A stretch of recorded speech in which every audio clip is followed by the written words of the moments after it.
তত্ত্বাবধায়ক সন্ত্রাসী লিপি কর্তৃক ডিপ্লোমা ইঞ্জিনিয়ারদেরকে প্রকাশ্যে গুলি করার হত্যার প্রতিবাদে এবং আমাদের যে 7 দফা দাবি ছিল এই 7 দফা দাবি বাস্তবায়ন ও এই বিএসসি ইঞ্জিনিয়ার কর্তৃক যে তাদের এই অযৌক্তিক 3 দফা দাবি রাষ্ট্রপক্ষ কর্তৃক প্রত্যাখ্যানের দাবিতে আজকে আমাদের এই বিক্ষোভ এবং অবস্থান কর্মসূচি।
সদস্য বিশিষ্ট সেখানে ডিপ্লোমা প্রকৌশলী কালে 5 জন নেওয়া হলো। আমরা নগরপালের দিক থেকে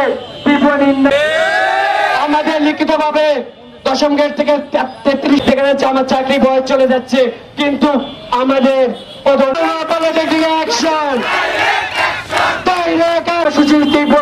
চলমান থাকবে এবং আমরা এখান থেকে বলে